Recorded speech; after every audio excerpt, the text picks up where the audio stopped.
¿Qué tal? Muy buenas noches. Pues ya llegamos al viernes y hoy tenemos unos videos pues de lo que nosotros le llamamos aquí en México el miedo a lo desconocido, el miedo hasta los policías, a los de tránsito sobre todo. Ya te da miedo salir porque también hay muchos asaltantes. Ya tenemos mucho pánico y miedo en esto, pero nos tratamos el miedo de lo paranormal un poco. Y cosas así como los ovnis. Hoy estaba viendo un relato, Víctor, de un chavo que llevó a Maussan a un lugar donde ahí viven los extraterrestres. Esto es porque me puse a ver ayer al maestro Radim Ajá. y no, está bien interesante. Pero adelante, Víctor, presenta. Pues sí, muchas gracias a todos ustedes, gracias a todos nuestros amigos, a todos nuestros seguidores, les agradecemos de todo corazón el hecho de que nos permitan estar en sus pantallitas. Antes decíamos en sus pantallas, ahora en sus pantallitas, en sus pantallones o inclusive en sus pantallotas. Muchas gracias por estar con nosotros, gracias por permitirnos acercarnos a ustedes y el día de hoy pues sí les tenemos un poquito de miedo y suspenso entre las historias que vamos a compartirles, de, de escenas de terror, les van a, les van a agradar. ¿Por qué? Pues porque están muy bien hechas, están muy bien narradas. Estaba yo precisamente viendo también otras series en las que mi nieta, la mayor, pues lógicamente tiene que estar al pendiente de su trabajo y tiene que estar al pendiente de ese tipo de programas en los que mezclan el misterio, el miedo con el trabajo, los trabajos reales en el CEMEFO, el trabajo con estos chavos que se dedican a preparar de los difuntos, todos ellos. Entonces, pues me quedé así como que pensando, viendo el programa y dije, ah, caray, hay muchas cosas que, pues muchos de nosotros no nos atrevemos a ver, no nos atrevemos a entrar. En cierta ocasión me tocó a mí estar haciendo este, unos programas ¿cómo se llama? En el CEMEFO, precisamente porque la señora Talina Fernández ideó un programa paranormal y lo diseñó Mara Patricia Castañeda. Entonces ella era era la presentadora. Para mí, como director de cámaras y estando ahí ayudándoles a dirigir escena, pues fue un trabajo muy laborioso porque pues ya ves que de repente la empresa te dice, mételo a un departamento hasta después se llamó Focus, pero en Ujú. aquellos años no se llamaba así, sino que lo supervisaban X personas y decían, no, ese no, lo hice 3 veces con Mara fuera de cuadro, con Mara a cuadro, con Mara presencial, no, hombre, y lo teníamos que entregar en una semana, listo. Y te digo, me costó trabajo, pero pues sí luchamos adelante porque pues tenía yo un grupo de compañeros y de editores y postproductores muy buenos, la verdad. Entre ellos Tonatiu Peralta, Juan Manuel Muciño, Esteban Rivera Lobato, que también estaba con nosotros, y también, ¿quién más estaba? Ahí, Guadalupe Albizu, otro editor que también estuvo posteriormente en San Ángel. Pero gracias a ellos sacamos el programa muy bien. Historias así que de repente decías, ay, Chihuahua, ¿cómo voy a hacer la representación, no? Entre paréntesis, ¿cómo voy a hacer la representación de un taxista que se mata con un desarmador apoyado en la portezuela de su carro? Dices, ¿cómo lo hago? No detiene no de frente, sino de espaldas. Se clava el desarmador en la nuca, ¿no? Entonces, hacer todo ese tipo de dramatizaciones, la chava a la que violan, la chava que se mata en su recámara porque la viola a su papá constantemente, es una serie de broncas, olvídate. Y luego las entradas en el semáforo, en las gavetas del semáforo, pues estético, ¿eh? Este, y de repente, pues, quieras que no, te traes, andas cargando gente que no te corresponde porque tú estás desempeñando un trabajo al cual, pues, no estás tan habituado. Y de repente vas a este tipo de lugares y se te pegan cosas raras y malignas, ¿no? Pero, pues, ya me di cuenta de que, hay chavos que se dedican a hacer este tipo de cosas y lo hacen muy bien. Y estos chavos que nos narran las historias que les vamos a presentar el día de hoy, pues, es mucho más, nos da mucho gusto. Así es de que, pues vamos a empezar, porque si no, luego se nos va quedando el material poco a poco. A punto de entrar a un rincón donde la noche habla. Si decides quedarte, suscríbete, deja tu like y comparte en los comentarios desde donde nos escuchas. Aquí, algunas historias no quieren ser contadas. Empecemos.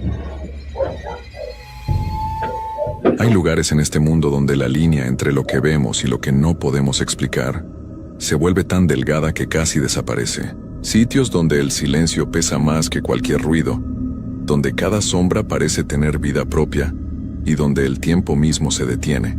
Los cementerios son esos lugares.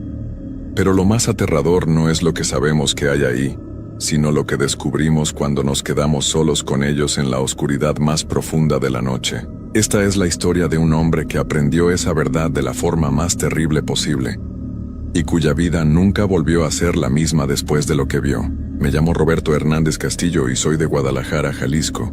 Tengo 42 años ahora, pero cuando todo esto empezó apenas acababa de cumplir los 30.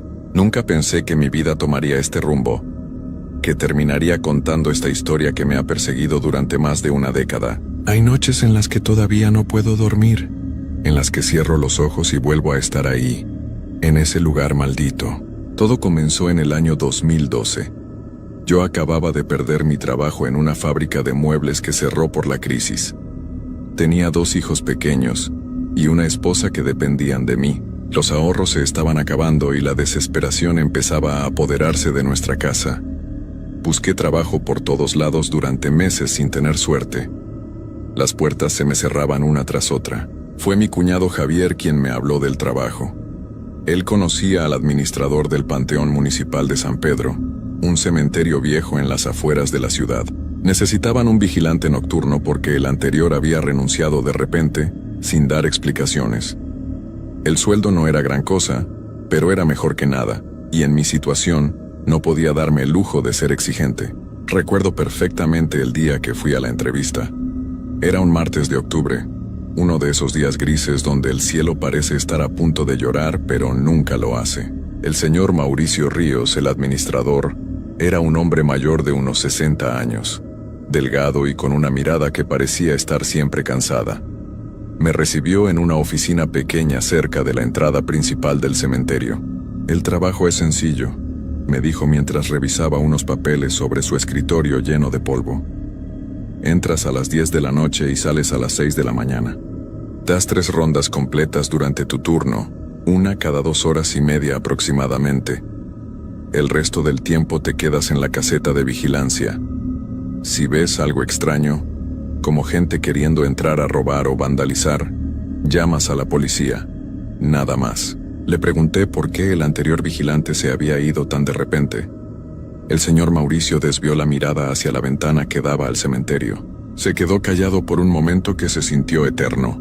Dijo que tenía problemas personales. Respondió finalmente, pero su voz sonaba vacía, como si ni él mismo creyera lo que estaba diciendo. La gente a veces no está hecha para este tipo de trabajo. Es solitario, oscuro y puede ser pesado psicológicamente estar rodeado de... Bueno, ya sabes. Acepté el trabajo ese mismo día. Necesitaba el dinero y no me consideraba una persona supersticiosa. Los cementerios no me daban miedo. Eran solo lugares donde la gente enterraba a sus seres queridos nada más. Eso era lo que yo pensaba entonces, en mi ingenuidad. Mi primer día fue un viernes. Llegué al cementerio a las 9:30 de la noche. El señor Mauricio me estaba esperando para enseñarme las instalaciones y explicarme los detalles del trabajo. El Panteón Municipal de San Pedro era grande, con al menos 3,000 tumbas repartidas en varias secciones. Había partes viejas donde las lápidas estaban quebradas y cubiertas de musgo, y partes más nuevas, donde todo se veía más limpio y ordenado. La caseta de vigilancia estaba justo al lado de la entrada principal. Una construcción pequeña de concreto con una ventana, un escritorio, una silla, un calentador eléctrico y un baño diminuto. Había una lámpara vieja que apenas iluminaba y un termo para el café. En la pared colgaba un reloj que hacía un tic-tac constante que rompía el silencio. «Aquí está la linterna», me dijo el señor Mauricio entregándome una lámpara grande de mano. «Las baterías son nuevas. También tienes este radio para comunicarte con la policía si es necesario. Los números de emergencia están aquí pegados en la pared». Me mostró el camino que debía seguir en mis rondas. Había que recorrer los 5 senderos principales que atravesaban el cementerio, revisar que todas las puertas de los mausoleos grandes estuvieran cerradas y verificar que no hubiera señales de intrusos. Me dio una copia del plano del lugar. «Una cosa más», me dijo antes de irse. Su voz se puso más baja. «Si ves luces extrañas o escuchas cosas raras, no te preocupes. A veces los vecinos de las casas cercanas hacen fiestas o encienden fogatas. El sonido viaja raro por la noche y puede parecer que viene de adentro cuando en realidad viene de afuera. No dejes que tu imaginación te juegue trucos». Asentí, aunque me pareció extraño que me dijera eso específicamente. Se fue cerca de las 10, y yo me quedé solo por primera vez en ese lugar. Las primeras horas fueron tranquilas. Me senté en la caseta, tomé café y revisé mi teléfono. Había señal, aunque débil. Le mandé un mensaje a mi esposa diciéndole que todo iba bien. El silencio era profundo, roto solo por el tic-tac del reloj y algún perro ladrando a lo lejos. A la medianoche hice mi primera ronda. Tomé la linterna y salí de la caseta. El aire nocturno estaba frío y húmedo. Una neblina ligera comenzaba a formarse entre las tumbas, algo normal para esa época del año. Caminé por el sendero principal alumbrando hacia los lados. Las lápidas proyectaban sombras alargadas que se movían con el movimiento de mi linterna. No voy a mentir, sí sentía cierta incomodidad. Estar rodeado de tumbas en la oscuridad absoluta no es algo natural para el ser humano. Pero me decía a mí mismo que era solo cuestión de acostumbrarse. Revisé los 5 senderos principales. Verifiqué las puertas de los mausoleos y no encontré nada fuera de lo normal.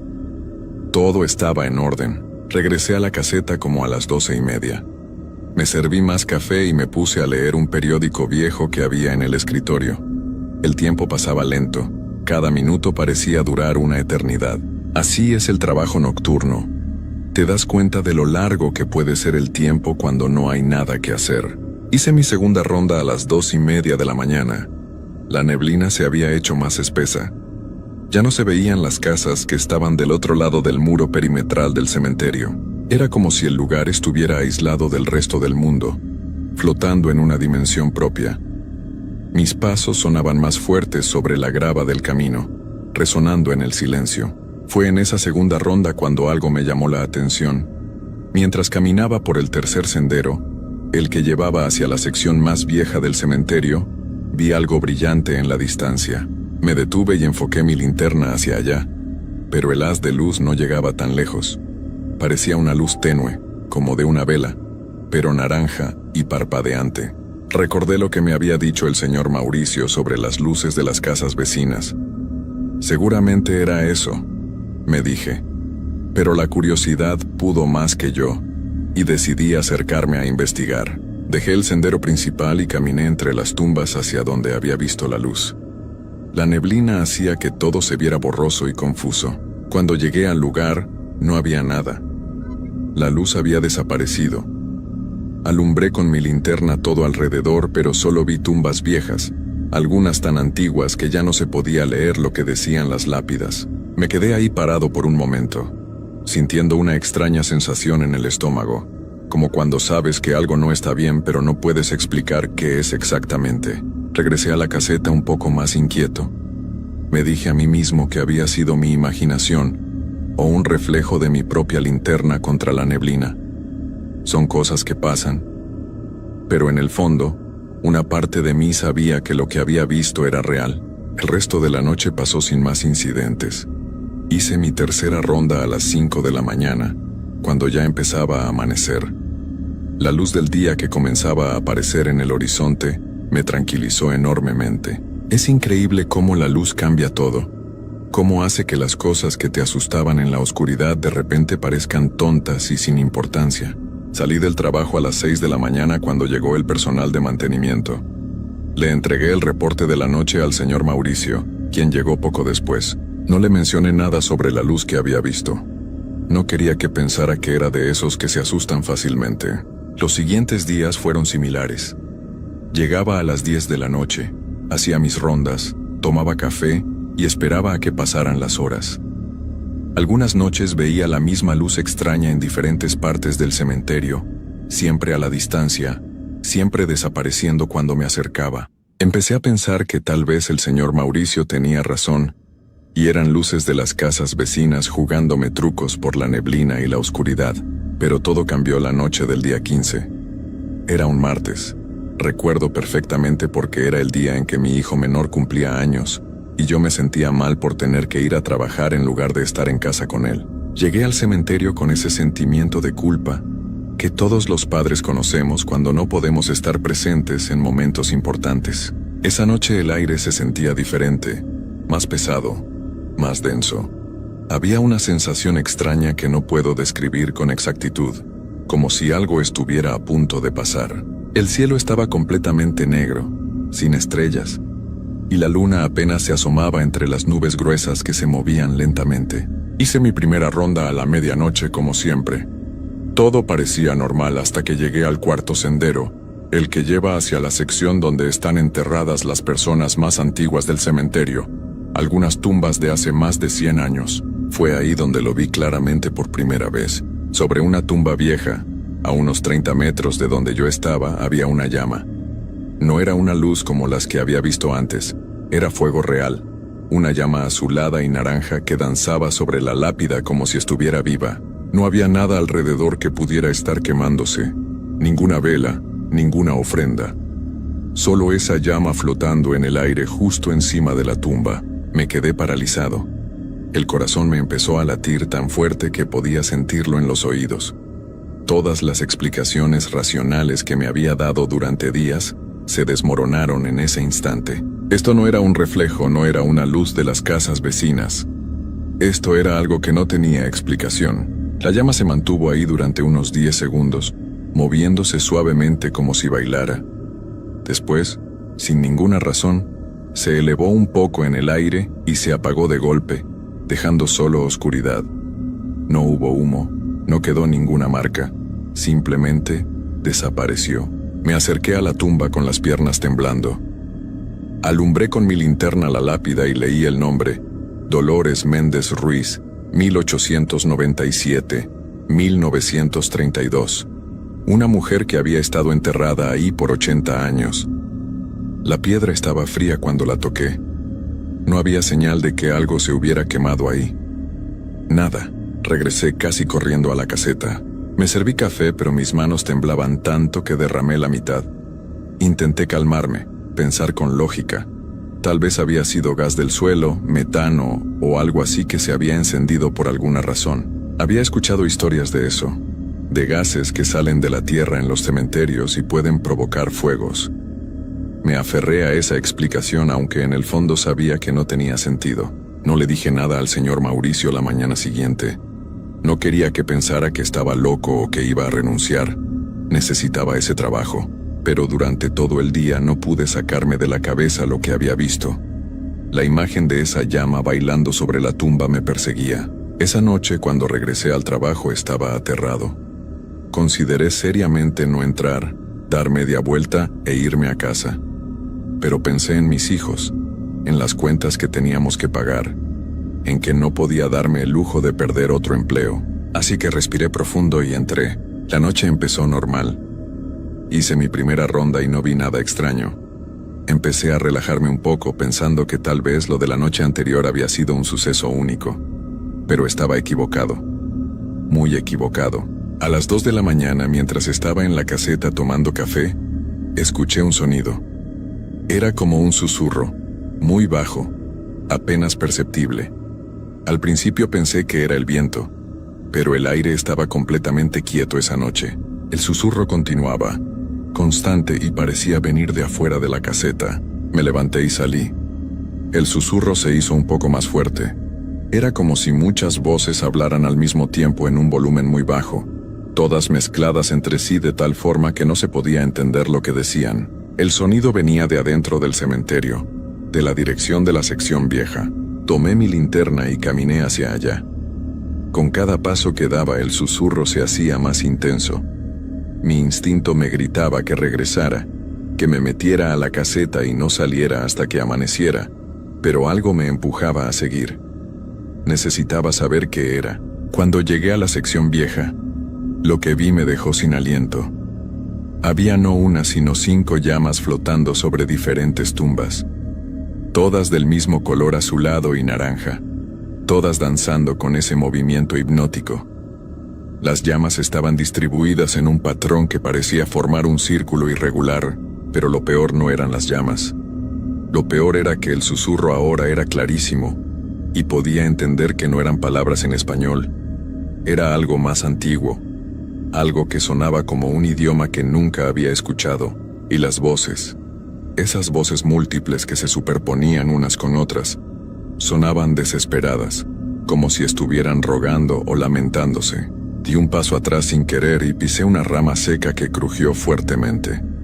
En ese instante, todas las llamas se apagaron al mismo tiempo, y el susurro cesó de golpe. El silencio que siguió fue absoluto, tan profundo que dolía en los oídos. Me quedé ahí parado, con la linterna temblando en mi mano, esperando a que pasara algo, y entonces lo sentí, una presencia detrás de mí. No escuché pasos, no hubo ningún sonido, pero supe con cada fibra de mi ser que había algo justo detrás de mí. El aire se puso helado, mi aliento salía en forma de vapor a pesar de que no hacía tanto frío. No me atreví a voltear.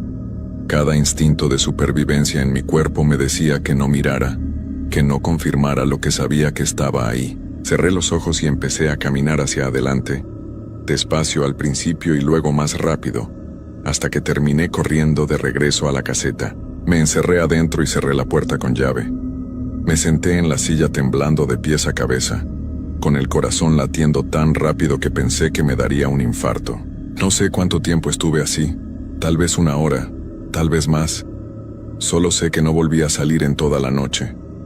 No hice mis otras 2 rondas. Me quedé ahí dentro hasta que empezó a amanecer. Cuando el señor Mauricio llegó esa mañana, me vio la cara y supo que algo había pasado. Me preguntó si estaba bien. Le dije que había tenido una mala noche, que no me sentía bien del estómago. Él asintió, pero no me creyó. Podía verlo en sus ojos. Debía haber renunciado ese día. Debía haber agarrado mis cosas y nunca volver. Pero no lo hice. No sé si fue orgullo, necesidad o simple estupidez, pero decidí quedarme. Me dije a mí mismo que me estaba dejando llevar por mi imaginación, que el cansancio y el estrés me estaban jugando malas pasadas. Las siguientes noches fueron un infierno. Cada noche las llamas aparecían, cada vez más y en diferentes lugares. A veces eran 3, a veces eran 10. Siempre sobre tumbas viejas, siempre acompañadas de esos susurros incomprensibles. Y cada noche sentía esa presencia, esa cosa que me seguía en la oscuridad pero que nunca podía ver directamente. Empecé a llegar tarde a casa. Mi esposa notó que algo estaba mal. Me veía demacrado, con ojeras profundas porque ya casi no dormía durante el día. Las pesadillas me perseguían incluso cuando cerraba los ojos. Soñaba con las llamas, con voces que me llamaban por mi nombre, con sombras que se movían entre las tumbas. Una noche, la del día 25, decidí investigar por mi cuenta. Busqué en internet en mi teléfono información sobre el cementerio, sobre fuegos en tumbas, sobre cualquier cosa que pudiera explicar lo que estaba viendo. Encontré viejas leyendas sobre fuegos fatuos, gases que se encienden y crean luces sobre los cementerios. Pero las descripciones no coincidían con lo que yo estaba presenciando. Esto era diferente, más intencional, más consciente. También encontré algo más. Un artículo de periódico viejo de hace 20 años que mencionaba que varios vigilantes del Panteón Municipal de San Pedro Habían renunciado en circunstancias extrañas. Uno de ellos había terminado en un hospital psiquiátrico. El artículo no daba muchos detalles, pero mencionaba que hablaba de cosas que veía en las noches, de voces y apariciones que lo atormentaban. Eso me heló la sangre. No era el único. Otros antes que yo habían visto lo mismo. Y el vigilante que estuvo antes que yo, el que renunció de repente, probablemente también lo había experimentado. Al día siguiente fui a hablar con el señor Mauricio.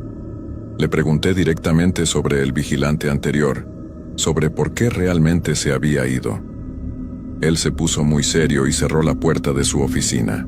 «Escucha, Roberto», me dijo en voz baja. «Este lugar tiene su historia. Es viejo, muy viejo. Han pasado cosas aquí que no tienen explicación.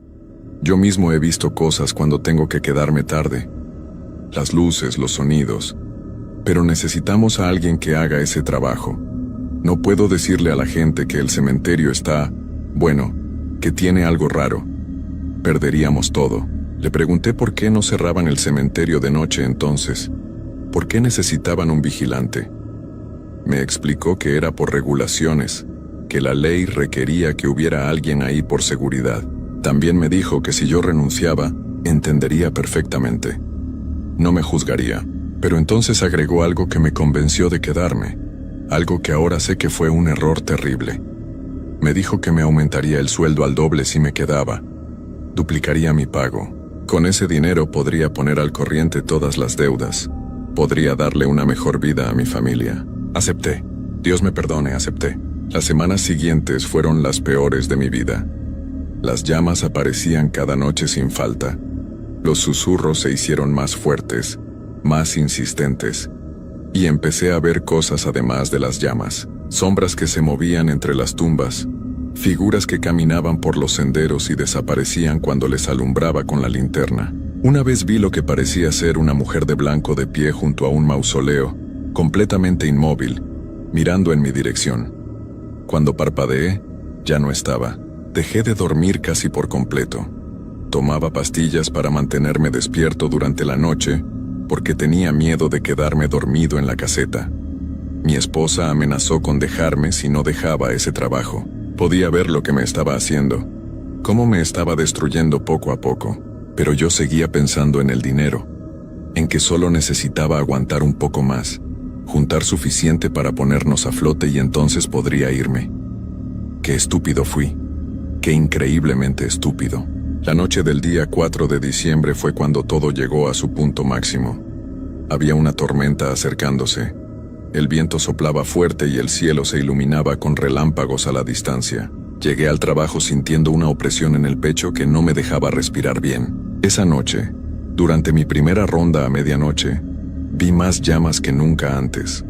Debían ser al menos 30, todas flotando sobre tumbas diferentes, todas bailando al ritmo de un compás que solo ellas conocían. El susurro era ensordecedor ahora, como si cientos de voces hablaran al mismo tiempo. Y por primera vez pude distinguir algunas palabras entre todo ese ruido. Decían mi nombre, una y otra vez. Roberto, Roberto, Roberto. Me quedé paralizado en medio del sendero. Las llamas empezaron a moverse, a cambiar de posición, formando un camino que llevaba hacia la parte más profunda del cementerio, hacia una sección donde yo nunca había entrado, porque estaba cerrada con una reja oxidada. Era la parte más antigua de todas, donde estaban las tumbas de la época colonial. Las voces se hicieron más urgentes. Roberto, ven con nosotros. Roberto, y yo, que Dios me ayude, empecé a caminar hacia allá. No era mi decisión, era como si mis piernas se movieran solas, como si algo me estuviera jalando. Las llamas me guiaban, iluminando el camino. Pasé la reja oxidada que estaba extrañamente abierta esa noche. Aunque siempre estaba cerrada con candado, llegué a un claro entre las tumbas viejas. En el centro había una lápida más grande que las demás, tan antigua que casi no se podía leer, pero alcancé a distinguir una fecha, 1786. Más de 200 años de antigüedad. Todas las llamas se reunieron alrededor de esa tumba, formando un círculo perfecto. El susurro cesó y por un momento hubo un silencio absoluto. Después, La tierra sobre la tumba empezó a moverse, no como si algo estuviera saliendo, sino como si respirara, subiendo y bajando lentamente. En ese momento recuperé el control de mi cuerpo. El terror me golpeó como una ola y corrí. Corrí más rápido de lo que había corrido en toda mi vida. Salí de esa sección. Crucé los senderos, tropecé con lápidas, me rasguñé con las ramas de los árboles, pero no me detuve hasta llegar a la caseta.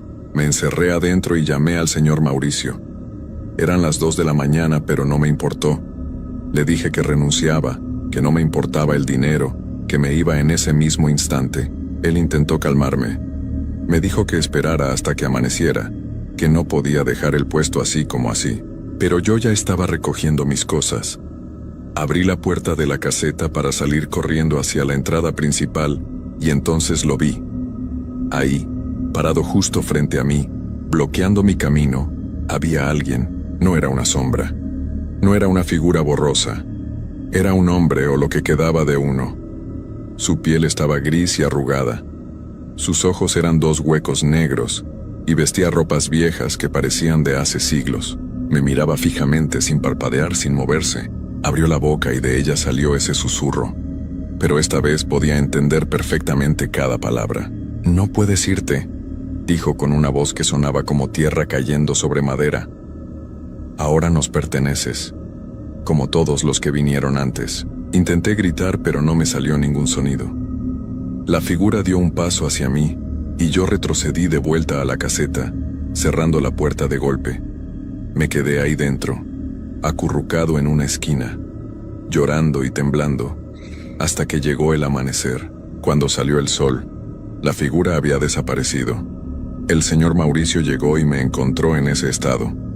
No le expliqué qué había pasado, solo tomé mis cosas y me fui.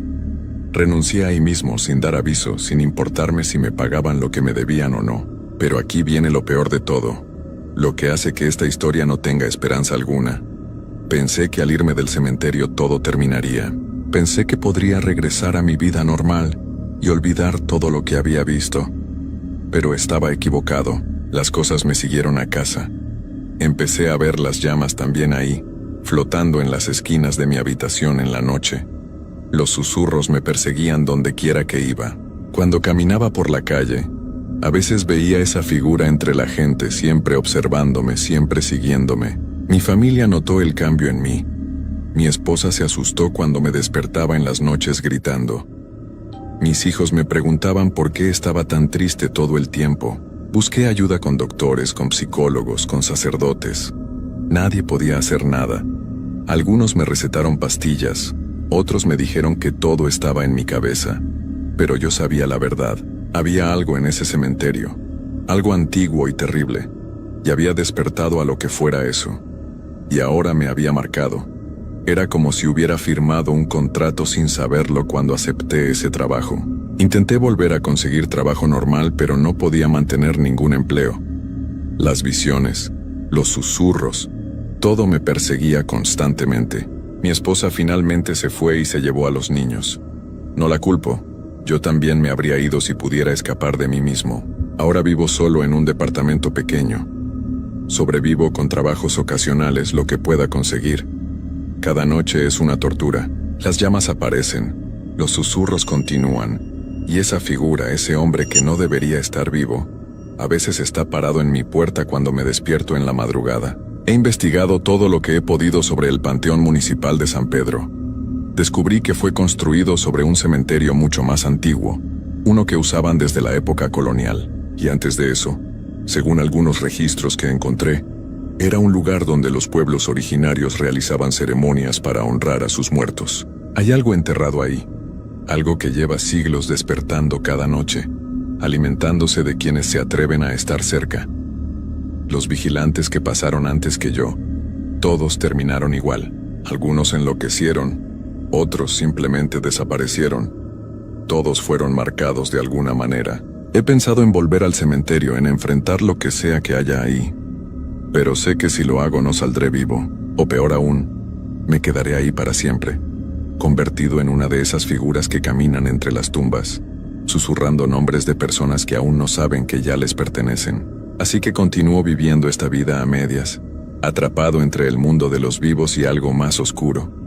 No hay cura para lo que tengo, no hay forma de deshacer lo que vi, solo puedo seguir adelante, día tras día, noche tras noche, sabiendo que cuando finalmente muera, mi lugar ya está reservado en ese cementerio maldito. Si alguien está leyendo esto o escuchando mi historia, les pido que nunca, jamás, acepten un trabajo como vigilante nocturno en un cementerio. No importa cuánto necesiten el dinero, no importa lo desesperados que estén. Algunos lugares no deben ser vigilados por los vivos porque no nos pertenecen. Pertenecen a lo que quedó atrás, a lo que nunca descansó, a lo que espera en la oscuridad. Y una vez que te encuentras con ellos, una vez que te marcan, ya no hay vuelta atrás. Yo soy la prueba viviente de eso. Estoy atrapado en este limbo, esperando el día en que finalmente me llamen de regreso a ese lugar, porque sé que eventualmente lo harán. Puedo sentirlo. Las voces cada noche son más fuertes, las llamas cada vez más cerca. Y esa figura, ese ser que me encontró aquella última noche, aparece con más frecuencia. Solo es cuestión de tiempo. Por eso les cuento mi historia, para que sepan que hay cosas en este mundo que no tienen explicación, que hay lugares donde la muerte no significa el final, sino solo una transición a algo peor. El Panteón Municipal de San Pedro es uno de esos lugares, y yo, Roberto Hernández Castillo de Guadalajara, soy su prisionero para siempre, aunque todavía camine entre los vivos. Todavía sueño con aquella noche, con las llamas bailando sobre las tumbas, con los susurros llamando mi nombre, con la tierra que respiraba sobre aquella lápida antigua. Y sé que pronto, muy pronto, ya no será un sueño. Será mi realidad permanente. No hay escape, no hay esperanza, solo la espera interminable de lo inevitable. Y en las noches más oscuras, cuando el viento sopla con fuerza y las sombras se alargan, puedo escucharlos llamándome otra vez. Roberto, Roberto, es hora de volver a casa, pero yo aún resisto. No sé por cuánto tiempo más. Solo sé que cada día que pasa mi voluntad se debilita un poco más. Y un día, muy pronto, mis piernas empezarán a caminar solas de nuevo, guiándome de regreso a ese lugar maldito donde todo comenzó, donde todo terminará.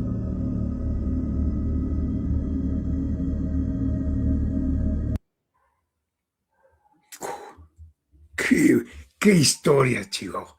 Híjole, híjole, Yo había escuchado eso de de las llamas dentro de las tumbas, bueno, de las tumbas, de los panteones, pero nunca de los nunca, me imaginé que el trabajo de un panteonero, bueno, de un vigilante, no un panteonero, un vigilante nocturno, fuese tan ríspido, tan desagradable en ese sentido.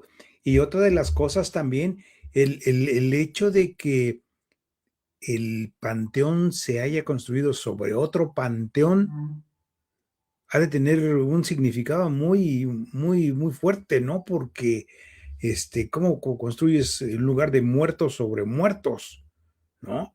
O sea, si simplemente las escuelas que están en México, la mayoría de las escuelas en México están construidas sobre panteones. Y podemos empezar con la escuela esta que está ahí en la colonia Roma, la Benito Juárez, que esa sí estuvo, ese es uno de los ejemplos fehacientes de que fue construida en un cementerio muy antiguo.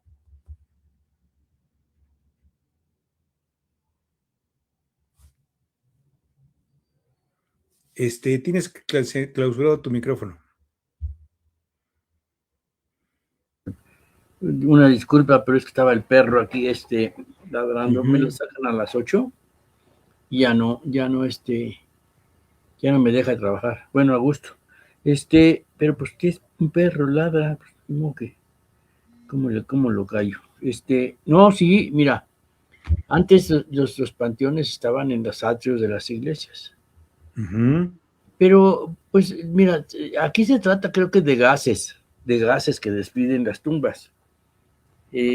Cuando ahí, no sé si te he enseñado ahí en una hacienda que tiene un pariente mío, o el casco de una hacienda, ahí colgaban a las gentes que portaban mal. Eso pertenecía a la hacienda de Atlamajaca, en Puebla. Y entonces, pues, mi tío Enrique fue velador de ahí mucho tiempo. Entonces un día platicando así acerca de estas cosas me dijo, ¿quieres ver la luz esta? Y sí, sí fuimos a verla a las 10:30 de la noche, una luz como la de un piloto de estufa, más largo, no más largo, y salía exactamente donde estaba el tubo donde colgaban a las gentes, ahí las colgaban. Y pues, ¿y qué podía ver ahí? ¿Qué podía ver? O sea, energías guardadas. ¿Qué podía ver, no? O sea, y entonces, de repente, parece ser que abrieron ahí ¿cómo se llama? Abrieron la parte de abajo para ver si había, y encontraron algunas monedas, pero más que nada, yo creo que era el gas, te digo, era el gas que salía de ahí. Pero eso lo hacía todas las noches, todas las noches. Pero esos son efectos pues que no sé si la naturaleza los sabe. Otra cosa que también el miedo te causa un espejismo. Te pones tú tanto en trance que de repente empiezas a ver cosas que no existen, ¿no? Te voy a platicar algo, Víctor, así rápido. Ajá. En Alcohólicos Anónimos hay unos grupos que ya se desligaron de lo que era el objetivo de Alcohólicos Anónimos. Entonces, pues tratan de hacer dinero, algunos vivillos por ahí, y hacen una cosa que se llama cuarto y quinto paso. Alcohólicos Anónimos se rige por 12 pasos, 12 tradiciones, ¿no? Pero acá agarraron el cuarto y quinto paso, donde tú haces, pues primero haces un examen de todo lo que has hecho en la vida y luego se lo platicas a alguien. Es cuarto y quinto paso. Entonces, cuando,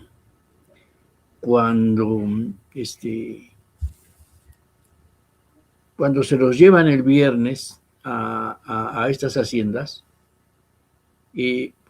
pues les dicen, coman bien porque no va a haber de comer, no sé qué, no sé cuánto, pero ya se los llevan como a las 4 o 5 de la tarde, ¿no? Para que lleguen ya en la noche a la hacienda.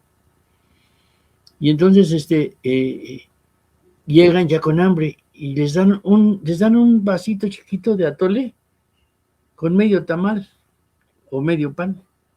O sea que no es mucho alimento. Y entonces empiezan a recibir la terapia. Pero para esto queman mucho incienso. Entonces el cuerpo de estas gentes empieza a entrar en trance, porque con hambre, con mucha hambre o sin comer, más que agua, ¿no? Toman mucha agua o té y están oliendo y oliendo, porque el incienso lleva un poco de éter. Bueno, es una loción que usan ahí, ¿no? Como éter. Y eso, pues, en un salón cerrado para todos los que están ahí, pues es hasta peligroso, pero lo hacen así porque entren en trance. Y a la hora que ya están bien entrados en esto, porque se avientan toda la noche del viernes, ¿no? Amanecen, igual les dan medio jarrito de atole y se siguen en la terapia. Para esto están platiques gente sus historiales de vida. Historiales que hicieron malos cuando fueron alcohólicos activos. Empiezan a hacer su historial ahí y terapia, todo. Y así se la pasan el sábado también, ¿no? El sábado pues, entra uno, platica sus cosas, entra el otro, platica sus cosas. Y pues el sábado en la noche, ¿no? Ya muy noche,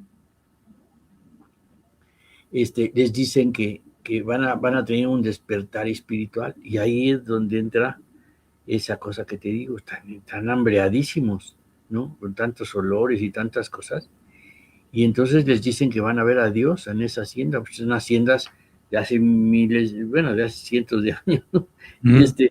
Y están muy antiguas, pero no hay luz, Entonces ahí los meten ahí pues, a cuartos oscuros o al campo oscuro, y les hace, el que va narrándole las cosas, el que va diciéndoles, encuentra a tu ser superior. Y entonces, si encuentras a tu ser superior, vas a decirme a quién viste. Y hay gente que va diciendo, va diciendo, ay, estoy hablando con el Espíritu Santo. Tiene unas alas hermosas y me abraza con sus alas y todo este rollo. Lo está diciendo en serio. Es en serio. Y está sintiendo, esta gente está sintiendo en serio todo este rollo, ¿no? Y hay algunos que dicen pecados, hablan de pecados o de violaciones, que violaron a mujeres o mujeres que hicieron algunos pecados que pues no te quisieran ni platicar lo que dicen. Son confesiones para encontrar tu despertar espiritual. ¿Sí me entiendes? Uh-huh. Entonces, dentro de esto, pues el campo, tú sabes que tiene muchísimo oxígeno y también produce alucinación. Entonces empiezan a ver un montón de cosas. Empiezan a ver relámpagos, y te lo platican así, ¿no? Yo vi cómo cayó un relámpago aquí cerquitita de nosotros, ¿no? Un rayo les llaman ellos, ¿no? Cayó un rayo aquí cerquita, por poquito y nos pega. Pero ese, el padrino que va narrando le dice que es el Espíritu Santo. Cuando ven una cosa así. Y todo lo asocian con cosas de estas de creencias, ¿no? De creencias espirituales, ¿no? Entonces te digo, el miedo es capaz de que tú veas imágenes, y más si te pasas toda la noche sin comer en un lugar así, pues nomás imagínate que no verás. ¿Te acuerdas de los estos señores que vimos en la Navidad que encuentran a un Santa Claus? También son vigilantes. Ajá, sí. Y hasta hablan con él, ¿no? Bueno, no, se asusta porque pinche Santa Claus empieza a hablar. Y te digo, pero pues son cosas que van pasando. Yo creo que en estos momentos están pasando muchas cosas, Víctor. Sí. Muchas cosas en estos momentos. Dicen que antes de que termine el 26, el 27, entrando el 27, vamos a ver cosas que ni nos imaginamos, ¿eh? Sí, sí te creo, definitivamente, eso es innegable. Tantas personas, tantas gentes que se dedican a eso lo han estado anunciando. Pero mientras Rogelio nos esté escribiendo. Rogelio Tegui dice: una disculpa, me acabo de quedar sin computadora, me la tiró mi nieto y adiós pantalla. Y no sé más, salieron chispas. Ay, qué miedo, saludos. No, pues yo ando igual, Víctor, güero. Fíjate que desde ayer estuve moviéndole a la computadora y ya no sé qué le pase. Ahorita, afortunadamente, me dijo Víctor que había 3 puntitos del lado derecho para hacer un zoom, porque se me hizo la pantalla chiquitita, pues no sé si la viste ayer. El en vivo tapaba exactamente toda la pantalla. El en vivo de ese rojito. Entonces, ahorita encontré ese zoom y ya, cuando menos, están más chicas las letras, pero alcanzó a ver, ¿no? Uh-huh. Dice Rogelio Tegui: yo estudié en la Benito Juárez, en la Roma, ¿sí? ¿Y no te tocó ningún suceso así que llegaran a ver alguno de tus compañeros? Sería bueno que nos comentaras, mi querido Roger. Sí, pues sí, Rogelio Tegui. Y el terror más grande era ver la boleta de reprobado. Ahí sí te creo, por completo. Oye, acuérdense, que vamos a acordarnos y vamos a ayudar a nuestro buen amigo, ¿cómo se llama? Carlos Enrique Barreto, que nos está diciendo y que le echamos la mano porque su sobrinita ayer no aparecía todavía el día de ayer. Entonces dice: por favor, me ayudan a compartir para poder localizar a mi pequeña sobrina, se los voy a agradecer. Muchas gracias. Ella se llama Jania Yáñez Castillo y desapareció el 5 de enero, febrero, marzo, abril, el 5 de abril de este año, y desapareció en el exegido de San Francisco Culhuacán, en Coyoacán, Ciudad de México. Dice: circunstancias de la desaparición, fue vista por última vez en su domicilio, desde entonces se desconoce su paradero. Eso está también medio raro, ¿no? dice que la vestimenta que portaba ella el día de su desaparición, dice pantalón gris, playera negra, manga corta y cuello V. Observaciones, trae perforaciones en labio y en la nariz, como lo están usando ahorita desafortunadamente muchos jóvenes. Dice que sus señas, bueno, ella es de 15 años, es mujer, estatura de unos 59, sus señas particulares y objetos asociados son lunar pequeño debajo del labio. Así es de que por favor, échanos una mano, hay que compartir para que pueda aparecer esta criatura, porque sí es muy, muy lamentable, muy doloroso. Imagínense el dolor tan grande que tienen ahorita sus padres y toda su familia, y entre ellos nuestro querido amigo el Aloha, Carlos Enrique Barreto. Amigo, te mandamos un abrazo y solidarios, y vamos a estar muy al pendiente, por sobre todo en las calles, ¿no? Porque ya ves que de repente se encuentra uno a las personas sin andarlas, se las topa sin buscar, me refiero, ¿sí? Sin poner mucha atención, y de repente ahí aparece. Entonces, por favor, vamos a echarle la mano a nuestro querido Carlos Enrique Barreto, difundiendo esto que está en el Facebook también. Y bueno, es más, yo lo tomé del Facebook, y por favor, no sean malas banda. Una familia está muy desesperada porque esta niña pueda regresar a su casa. Saludos.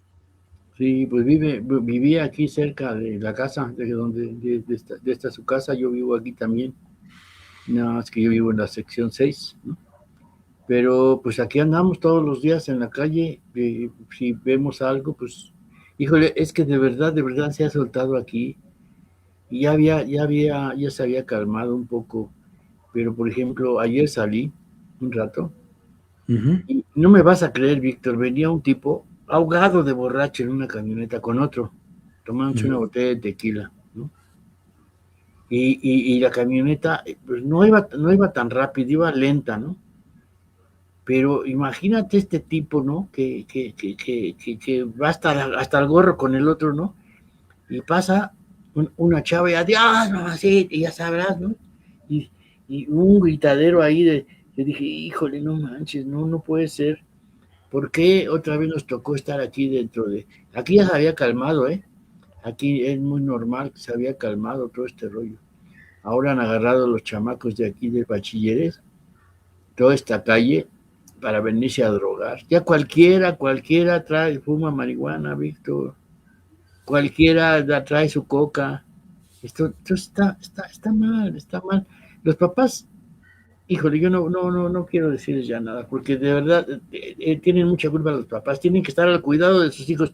Aquí cuando los vienen a inscribir a bachilleres, a las 2 de la mañana están aquí ya haciendo cola para inscribirlos, ¿no? Ahí se quedan hasta en el pasto, aquí andan todos en la banqueta quedándose, traen casas de campaña. Así habían de estar cuidando a sus hijos, porque te hubieras dado una lástima verlos tirados aquí en la banqueta, y los otros chavos queriéndolos reanimar. Eso sí es de dar miedo, Víctor. Sí, ya nos está contando Rogelio una parte de lo que le sucedió en la escuela. Dice, todos esos terrenos eran cementerios. Hay una iglesia donde el padre contaba sucesos raros, como veladoras combinadas de sitio, cambiadas de sitio, y bancas movidas. Pues sí. Eso, fíjate, eso dentro de la iglesia, y eso, ¿qué más no se sabrá ahí entre los mismos habitantes de esta colonia Roma, aledaña a ¿cómo se llama? A la escuela? Y también, ¿te acuerdas que ahí, cuando estaba una unidad habitacional que se llamaba, ¿cómo? ¿Unidad qué? ¿De dónde? ¿En la Roma? En la Roma. Sí. Que por cierto, a mí me gustaba mucho el paso que tenía, el paso a desnivel, que pasabas por abajo de los edificios. En esa época, pues me gustaba mucho, ¿no?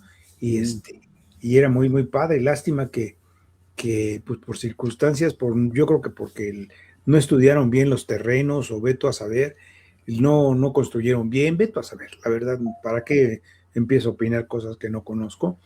Pero quedaron afectados por el terremoto Sí. del 85. Tristemente, pues tantas familias que se quedaron sin hogar en esa parte, pero pues ni modo. Sí, multifamiliar Juárez, dice Enrique. Sí, Juárez, multifamiliar Juárez, Rogelio Telles. Sí. Bueno, dice Raúl Leal, saludos cordiales amigos en la tele. 50 años, Víctor y Polo Zambrano, regresaron los astronautas, momentos históricos, Angie y Roger Telles, feliz fin de semana. Sí, sí. Entran a una velocidad de 32,000 kilómetros por hora. Su mecha. Es una velocidad que, híjole, no manches, no. Yo lo que no entendí es, ay, perdón, que esa, ¿cómo se llama? Esa cápsula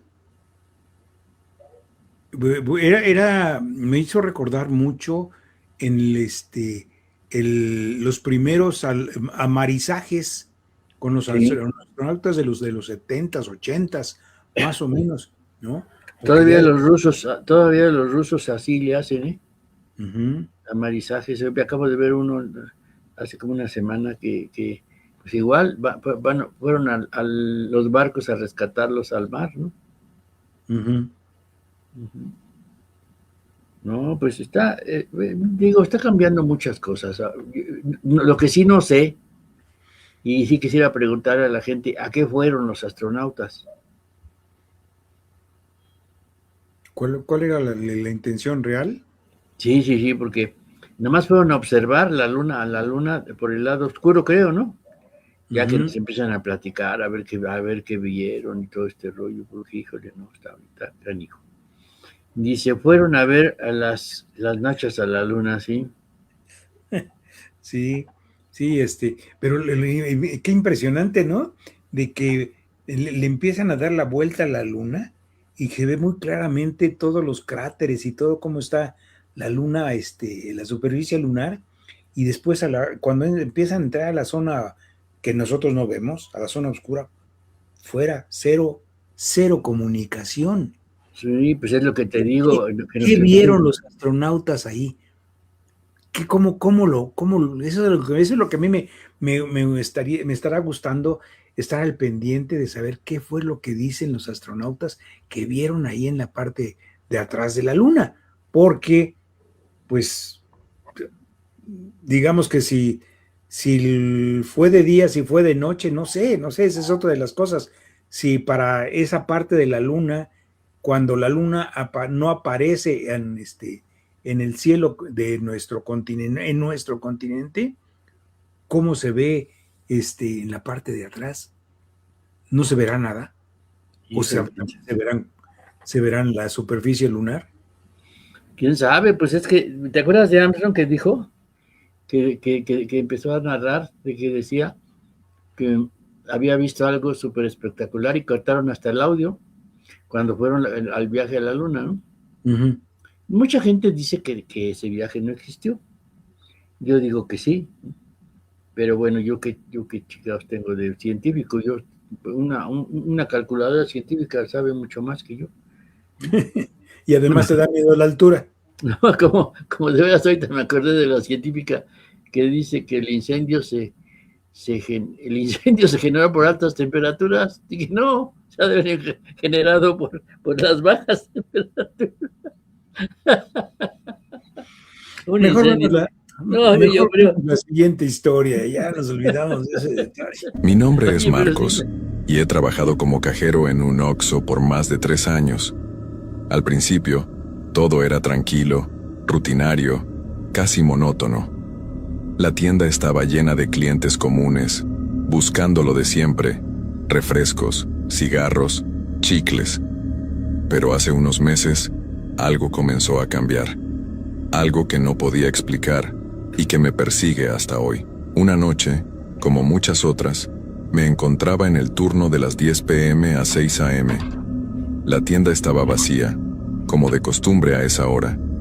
El frío de la madrugada se colaba por la puerta y el zumbido del aire acondicionado era lo único que rompía el silencio. Estaba frente al monitor de seguridad, revisando las cámaras mientras escuchaba música en mis auriculares. No esperaba que nadie viniera a comprar a esa hora. Pero entonces, la puerta se abrió. El timbre sonó, y levanté la mirada.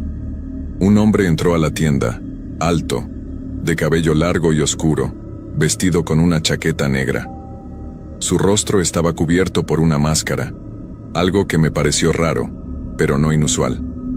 La gente en el barrio a veces se cubría la cara por la contaminación o el frío, pero algo en su actitud me desconcertó. No se dirigió al área de bebidas o snacks, como lo haría cualquier cliente normal. En lugar de eso, se acercó directamente a la sección de productos de limpieza. Allí, comenzó a caminar de un lado a otro sin tocar nada, solo observando las estanterías. Me sentí un poco incómodo, pero traté de ignorarlo. Después de todo, era mi turno, y el trabajo debía seguir. Sin embargo, cuando levantó la cabeza y me miró, algo en sus ojos me heló la sangre. No era miedo lo que sentí, sino una extraña sensación de vacío, como si estuviera mirando a través de mí, pero no hacia mí. Fue un parpadeo fugaz, pero me dejó inquieto. Decidí distraerme con los monitores esperando que el hombre hiciera su compra y se fuera pronto. Pasaron unos minutos, y por fin, el hombre se acercó a la caja. Tomó una botella de limpiador y una toalla desinfectante. Sin decir una palabra, colocó los productos en el mostrador. Lo miré, y fue entonces cuando me di cuenta de algo aún más extraño. Su rostro no era solo inexpresivo, sino que parecía distorsionado, como si su piel estuviera estirada o comprimida, o como si fuera demasiado perfecto, demasiado artificial. ¿Todo bien?, le pregunté. Mi voz sonó más nerviosa de lo que me hubiera gustado. El hombre no respondió. Solo asintió ligeramente con la cabeza y me entregó el dinero exacto. No decía una palabra, solo mantenía esa mirada vacía. El momento se alargó por lo que me pareció una eternidad, hasta que, finalmente, el hombre tomó su compra y salió sin decir una sola palabra más.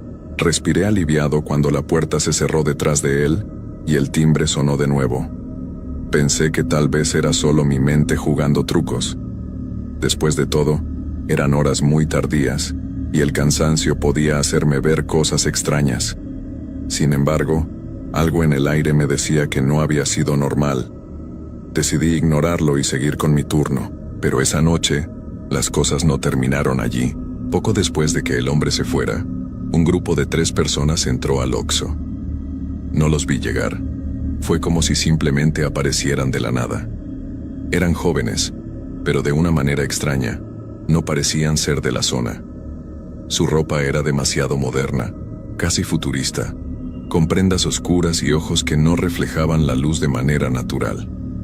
La primera vez que los vi, pensé que eran un grupo de turistas o chicos que se metían a la tienda por alguna necesidad urgente, pero su comportamiento no era el de gente común. Se dispersaron rápidamente por la tienda, pero no tomaron nada. Solo caminaban por los pasillos, observando los productos como si estuvieran buscando algo que no estaba allí. Estaba claro que no venían a hacer una compra. Me sentí incómodo nuevamente, pero esta vez no podía darme el lujo de ignorarlos. Sabía que algo no estaba bien.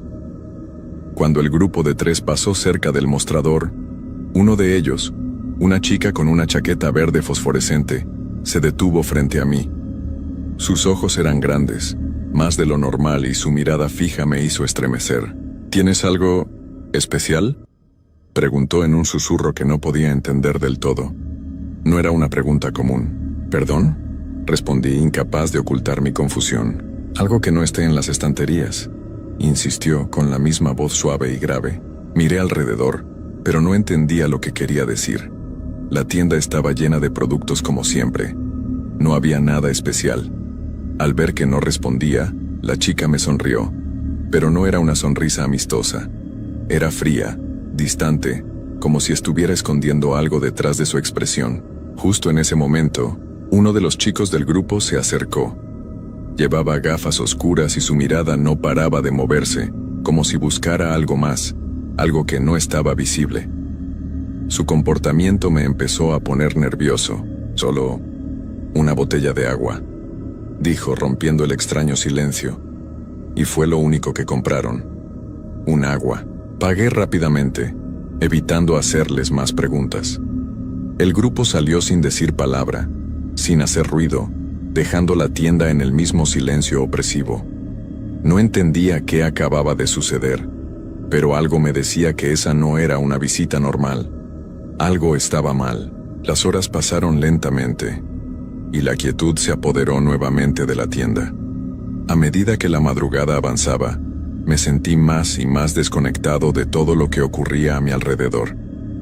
Como si la tienda misma estuviera cambiando, como si las paredes se estuvieran moviendo a mi alrededor y yo, atrapado, no podía hacer nada. Fue entonces cuando una última figura apareció. Un hombre, o algo que parecía un hombre, caminaba lentamente hacia la tienda, y aunque aún era temprano para que más clientes llegaran, su presencia me hizo detener el aliento. No tenía rostro. La figura se acercó lentamente. Su caminar era cadencioso, como si estuviera arrastrando los pies. No se apresuraba, no tenía prisa, y eso fue lo que me puso aún más nervioso. Me quedé parado detrás del mostrador, observándolo con los ojos bien abiertos, pero sin moverme. Algo en su forma no era natural. Era un hombre, al menos en apariencia, pero sus movimientos eran tan extraños, casi robóticos. Sus ropas eran desordenadas, como si las hubiera sacado de un saco viejo, pero a pesar de lo común de su vestimenta, había algo en su presencia que no encajaba. No era solo la quietud de su caminar, era el hecho de que, aunque estaba a unos metros de la puerta, la figura no la tocaba. No había timbre, no había sonido de la puerta abriéndose. Simplemente estaba allí, de pie en el umbral, observando en mi dirección. El miedo comenzó a apoderarse de mí, pero algo me mantenía quieto, como si una fuerza invisible me estuviera frenando. Quería gritar, pero mi garganta se sentía cerrada. Quería correr hacia el teléfono y llamar a la policía, pero mis piernas no respondían. La figura parecía seguir observándome, pero no había ojos que ver, solo un vacío profundo donde debería estar su rostro. Finalmente, después de lo que parecieron siglos, dio un paso hacia adelante, cruzando la puerta sin hacer ningún ruido. El timbre, que normalmente sonaba al abrirla, permaneció mudo. Mi estómago se tensó y una sensación de desesperación me invadió, como si no pudiera escapar de lo que estaba ocurriendo. Algo no estaba bien. Mi respiración se volvió irregular mientras lo observaba acercarse más al mostrador. No sabía qué hacer. «Buenas noches», dijo. Su voz era baja, profunda y casi antinatural. No podía responder, pero logré tragar saliva y mover mis manos hacia la caja registradora, como si fuera un reflejo. No sé por qué lo hice, pero de alguna manera sentí que necesitaba algo en mis manos para no perder el control. Miré su rostro, y por primera vez me di cuenta de lo más aterrador. Aunque no tenía rostro, sí había algo, una figura vaga, de una sombra oscura que brillaba débilmente en donde deberían estar sus ojos, su boca, su nariz. No había manera de que un ser humano pudiera estar ante mí sin un rostro, o sí, el hombre, o lo que sea que fuera, simplemente se quedó allí, observándome en un silencio absoluto. No hizo ningún movimiento para acercarse más, pero algo en su presencia parecía llenar todo el espacio, como si estuviera absorbiendo la vida misma de la tienda. Y de alguna manera eso fue lo que me aterró más, el vacío que dejaba en el ambiente, el hecho de que no decía nada, pero aún así había algo en su manera de estar que me decía que no era un cliente normal. Miré alrededor buscando una salida, pero la tienda parecía cerrarse sobre mí. Las paredes se sentían más pequeñas, y la luz del neón de los anuncios parpadeaba con más fuerza. La figura no se movía, pero sentí una presión en el aire, como si algo invisible estuviera estrujando el espacio entre nosotros, haciendo que cada segundo que pasaba fuera aún más angustiante. De repente, el hombre extendió una mano hacia el mostrador, no de manera brusca, pero con una lentitud inquietante. No tenía dedos, solo una extensión de sombra, un vacío que parecía absorber la luz. Mi piel se erizó, y una sensación de terror paralizante me recorrió todo el cuerpo. ¿Puedo ayudarte en algo?, logré preguntar, mi voz temblando. La figura no respondió. En lugar de eso, lo que sucedió a continuación me dejó helado. Su mano, que no parecía real, tocó la parte del mostrador donde había colocado mi registro de ventas. En ese instante, la luz de la tienda parpadeó nuevamente, y un sonido sordo, como un gruñido, salió de alguna parte de las paredes, retumbando en mis oídos. La sombra en la mano del hombre se extendió rápidamente hacia el interior de la caja registradora, como si quisiera alcanzar algo más allá de la superficie. El aire se volvió espeso y frío, tan gélido que podía ver mi aliento formándose frente a mí. El corazón me latía con fuerza, pero no pude apartar la mirada. Algo en mí me decía que no debía apartar los ojos de él. «Llévatelo», dijo de repente la figura con una voz que no era humana, como si viniera de un lugar lejano y oscuro. Mi mente comenzó a dar vueltas, procesando lo que acababa de escuchar, pero antes de que pudiera reaccionar, la figura se retiró lentamente hacia la puerta. Su sombra parecía arrastrarse detrás de él, deslizándose por el suelo como si estuviera viva, y antes de desaparecer en la oscuridad de la noche, su voz volvió a resonar, esta vez más fuerte, más clara, y su mensaje fue aún más desconcertante: «Te lo llevaré, tarde o temprano». El hombre desapareció de nuevo en el aire de la madrugada, como si nunca hubiera estado allí. La tienda volvió a sumirse en el silencio, pero el frío permaneció, congelando el aire y mi cuerpo, incapaz de moverse. No podía dejar de pensar en sus palabras. ¿Qué quería decir con eso? ¿Qué quería llevarse? Las cámaras de seguridad parpadeaban y fallaban, como si la electricidad misma no pudiera sostener lo que había sucedido. Todo estaba quieto, pero la tensión en el ambiente era palpable. El Oxxo ya no era el lugar familiar que había sido. Algo había cambiado esa noche, y mi sensación de seguridad había desaparecido junto con aquel cliente extraño. No supe qué hacer. El miedo seguía anclado en mi pecho como una presión implacable. El miedo seguía apegado a mi piel, envolviéndome en una niebla espesa que no lograba disiparse. No podía comprender lo que había sucedido. ¿Había sido una alucinación? Mi mente trataba de racionalizar todo lo que había visto, pero las imágenes de aquel hombre sin rostro, su sombra arrastrándose por el suelo, las palabras que no entendía, no dejaban de atormentarme. El aire, aún frío y denso, parecía estar cargado con algo que no podía identificar, pero que definitivamente no pertenecía a este mundo. Las horas pasaron lentamente, pero el tiempo parecía estar distorsionado, alargado, como si la noche se hubiera detenido en algún punto indefinido. La tienda permaneció vacía, lo cual, en ese momento, era un alivio, aunque no sabía si me alegraba o temía que otros clientes vinieran.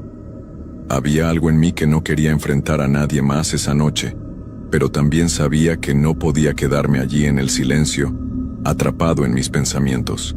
De repente, el timbre de la puerta sonó, y mi cuerpo reaccionó automáticamente, aunque mi mente estaba aún a miles de kilómetros de distancia. Miré hacia la entrada, y al principio, no vi a nadie. Pero en ese instante, un escalofrío recorrió mi espalda. Alguien estaba parado en la sombra, justo fuera de la tienda. No lo veía bien, solo una figura esquelética que parecía estar observando desde la oscuridad. Lo primero que pensé fue que se trataba de algún vagabundo o alguien en busca de algo, pero no me atreví a acercarme. La figura comenzó a moverse lentamente, dando pasos largos, arrastrando los pies con una pesadez que resonaba en mis oídos. Mientras se acercaba, el aire se volvía aún más espeso, como si la presión aumentara a cada segundo. El temor me paralizó, pero también una extraña curiosidad me impulsaba a mirar, como si algo me obligara a hacerlo. El hombre, o lo que sea que fuera, pasó por la entrada sin hacer sonar el timbre. Esta vez, no hubo sonido. Simplemente apareció dentro de la tienda, con una presencia inconfundible, que parecía llenar el espacio con algo sombrío. No era el mismo que había estado antes, pero su caminar era igual de errático, como si no tuviera control sobre sus propios movimientos. Su ropa estaba desgarrada, manchada, y parecía haber estado vagando por mucho tiempo, sin rumbo fijo. Me quedé inmóvil, observando cada uno de sus movimientos. No me atrevía a decir una palabra, no me atrevía a hacer nada. Su rostro, al igual que el anterior, estaba cubierto por una sombra. No había nada en su cara, solo una oscuridad profunda que me hacía sentir como si estuviera mirando hacia el abismo. Algo dentro de mí gritaba que debía correr, que debía hacer algo para defenderme, pero el miedo me tenía atrapado, inmóvil, sin poder reaccionar. De repente el hombre se detuvo frente al mostrador. No hablaba, solo me miraba fijamente, como si estuviera esperando algo. Mi respiración se volvió irregular, y el aire se hizo más denso, como si todo a mi alrededor estuviera presionando contra mis pulmones. ¿Puedo ayudarte en algo?, logré preguntar con la voz temblorosa.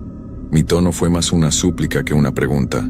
La figura no respondió, pero su mano, al igual que la del hombre anterior, comenzó a acercarse lentamente al mostrador.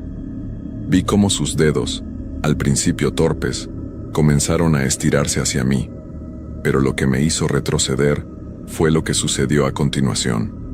La mano parecía desintegrarse, como si la sombra que la rodeaba fuera parte de algo mucho más grande y profundo. No era un ser humano, no lo era. Era algo mucho más antiguo, algo que estaba más allá de cualquier explicación lógica. Mi mente comenzó a colapsar bajo el peso de esa presencia, y en ese momento supe que algo mucho más oscuro se estaba apoderando de este lugar. Algo que no pertenecía a este mundo, y que no se iría tan fácilmente. Quería huir, gritar, pero algo me mantenía atrapado. La figura extendió su brazo y, al tocar el mostrador, el frío que emanó de su mano me recorrió todo el cuerpo, como si estuviera absorbiendo mi energía vital. La tienda comenzó a desvanecerse, las luces se atenuaron, las paredes parecieron desdibujarse, y el suelo bajo mis pies se volvió inestable, como si el espacio estuviera distorsionándose. Los productos en las estanterías se desvanecían, y todo lo que quedaba era ese ser frente a mí, esa sombra que ahora era una parte de este lugar. El miedo me paralizó, pero entonces en un susurro la figura habló. Te estás acercando, al final del camino. El aire se volvió pesado, opresivo. Sentí como si el lugar entero estuviera a punto de colapsar sobre mí, y la oscuridad comenzaba a tragarse todo lo que conocía. No era solo una sensación de miedo. Era como si algo fuera a suceder, algo que ya no podía evitar. Cuando intenté moverme, me di cuenta de que mis piernas no respondían. Estaba atrapado en un espacio entre la vigilia y el sueño, entre lo real y lo irreal. Quería gritar, quería pedir ayuda, pero las palabras no salían de mi boca. No podía dejar de mirar la sombra frente a mí, esa figura sin rostro que ahora se erguía en toda su oscuridad. Y fue entonces cuando algo extraño sucedió. La figura dio un paso atrás, y el aire comenzó a despejarse lentamente. La distorsión de la tienda comenzó a desvanecerse, y la luz volvió a su intensidad normal. Pero algo había cambiado. Yo había cambiado. El lugar seguía siendo el mismo, pero algo dentro de mí había quedado marcado. La figura desapareció sin dejar rastro. El timbre de la puerta sonó una vez más, pero no había nadie. Solo quedaba el silencio, pesado y ominoso. Me quedé allí, sin saber si lo que había vivido era real, o si mi mente había comenzado a jugarme trucos. Pero algo me decía que no podría olvidarlo. No podría olvidar esos ojos vacíos, esas sombras que parecían devorar la tienda. El silencio que siguió fue ensordecedor. No sabía cuánto tiempo había pasado desde que esa figura se desvaneció, pero cada segundo se alargaba como si el espacio a mi alrededor hubiera quedado suspendido en el aire. Estaba de pie, temblando, sin poder moverme, pero tampoco sin poder dejar de pensar en lo que acababa de suceder. El aire estaba denso, más frío de lo normal, como si una corriente helada se hubiera instalado permanentemente en el lugar. Me tocaba la piel, haciéndome sentir una incomodidad que no podía sacudirme. Los estantes, las luces, la caja registradora, todo estaba como debía estar, pero yo ya no podía ver la tienda de la misma manera. Algo había cambiado. Algo se había quedado ahí, en el aire, y no podía quitarme la sensación de que, de alguna forma, la tienda ya no era un lugar seguro. Miré hacia la puerta. Por un momento me pregunté si en algún momento esa figura regresaría.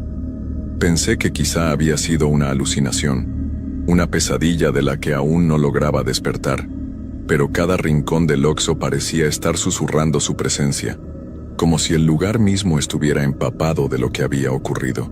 Era tarde, muy tarde, y yo estaba solo. Aún con el miedo atrapado en mi pecho, traté de concentrarme en las tareas rutinarias del turno. Ordené los estantes, limpié el mostrador, hice todo lo que debía hacer, pero mi mente no dejaba de regresar al evento de esa noche. A cada instante sentía que algo se estaba acercando, como si la figura hubiera dejado una marca en mí, y ahora esa marca me vigilara desde algún rincón oscuro de la tienda. Pasaron los minutos, luego las horas. Mi cansancio era palpable, pero el temor seguía ahí, en el fondo de mi mente. De repente, el sonido de la puerta se escuchó nuevamente, pero esta vez, el timbre resonó con una fuerza inusitada. El aire se volvió pesado de nuevo y mi corazón se aceleró al instante. No me atreví a mirar. No quería ver. No quería enfrentarme a otra aparición, a otro cliente extraño. Pero, por alguna razón, mi cuerpo no me obedecía. Lentamente, levanté la vista y con una mano temblorosa traté de acomodarme tras el mostrador. Vi la figura de un hombre que estaba de pie frente a la puerta, con la mirada perdida en el suelo. Mi mente hizo un esfuerzo para procesar lo que veía, pero no podía. La figura, aunque humana en su forma, no era del todo humana. Algo en él me resultaba completamente extraño, como si su presencia misma estuviera distorsionada por algo que no debía estar allí. El hombre levantó la cabeza lentamente, y aunque no podía verlo con claridad, sentí una presencia aterradora emanando de él. Su rostro, al igual que el de la primera figura, era una sombra. No había ojos, ni boca, ni rasgos definidos, solo una oscuridad que me absorbía. Mis piernas temblaban y el sudor frío recorría mi frente, pero no podía apartar la vista de él. La presión en el aire se intensificó, y la luz de la tienda comenzó a parpadear nuevamente. ¿Puedo ayudarte en algo?, logré susurrar casi sin fuerzas. No hubo respuesta. Solo la figura allí, inmóvil, como si esperara algo.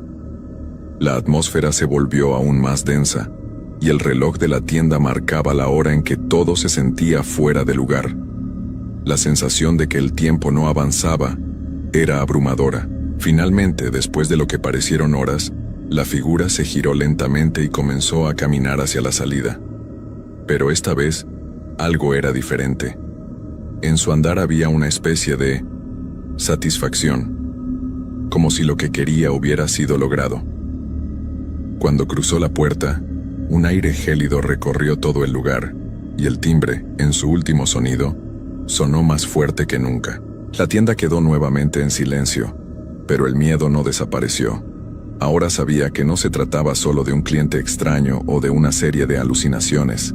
Había algo mucho más profundo y oscuro atrapado en este lugar, algo que no podía entender, pero que, con cada visita de esas sombras, parecía reclamarme con más fuerza. El resto de la noche pasó en una pesadilla silenciosa.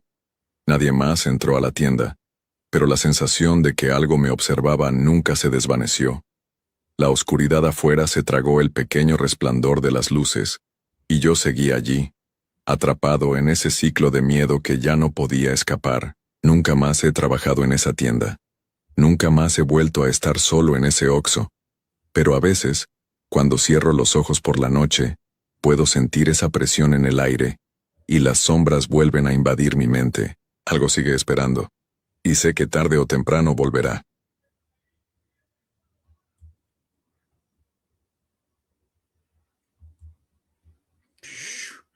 El Oxxo y sus historias. Híjole. Anteriormente habíamos visto unos videos en los cuales cosas muy paranormales sucedían en los Oxxos, ¿no? Les tiraban los productos, les abrían las puertas de los refrigeradores, les apagaban las luces, pero ya con testimoniales en video. Y ahora esta narración de este joven que trabajó de noche en el Oxxo, ¿no? Y yo tengo un Oxxo aquí a la vuelta de la casa. Ujú. Oye, por cierto, ya olvidándonos del miedo, del misterio, del terror y de los Oxxos, te quiero presentar esta gráfica. Oye, pero, no, lo que pasa es que no le puse música, ¿eh? Que no te preocupes, No, no tengas pendiente. es que no, ya no me dio tiempo, tengo Mira, que andar. dice comida semanal de Semana Santa, comida de Semana Santa, reunión de jubilados de Televisa, sábado 11 de abril a las 14 horas.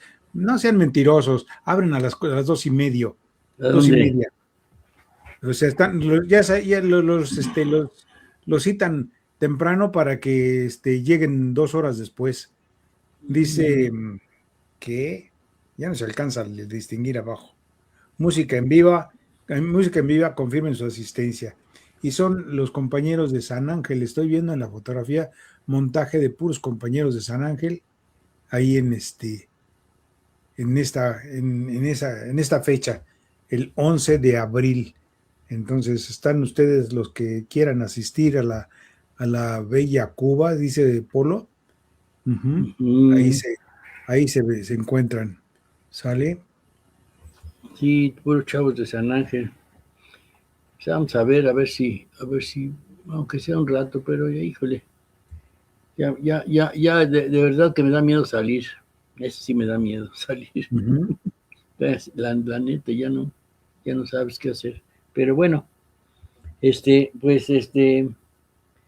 están buenos estos, ¿cómo se llaman? Estos relatos de paranormales. Pues no es el objetivo de nosotros, asustarlos, ¿no? O sea, son relatos que nos platican o nos mandan para compartir y pues los compartimos para que no digan, no, es que nada más comparten lo que quieren, ¿no? Entonces, nos mandan para que, oye, hay unos, creo, comentarios, ¿no? Voy para allá, permíteme un segundo. Creo que sí. Antes de que salgamos del aire, dice aquí, dice el pollito. Saludos, dinos, alistándome para ir a la Feria del Caballo, a ver a los Cardenales de Nuevo León. Bien, pollo. ¿Dónde que te queda re lejos, verdad? Es como si fuera yo de aquí a Iztapalapa, tranquilamente. Sí, Roger, dice Roger, ¿a qué hora estás en el TikTok? Ahorita no va a estar, se le quemó su computadora, creo. Sí, se la tiró su nieto. Pobrecito, se va a quedar sin salir al TikTok. Lo peor es que se la tiró en la cara. ¡Ah! Uf. Pues sí, por eso fue de que vio muchas luces y estrellas. Pues ya vámonos, porque si no, no salimos al 30, ¿eh? Órale, pues que estén bien, pasen buenas noches y que espero que hayan disfrutado de esta charla. Cuídense mucho, namaste y wrap it up.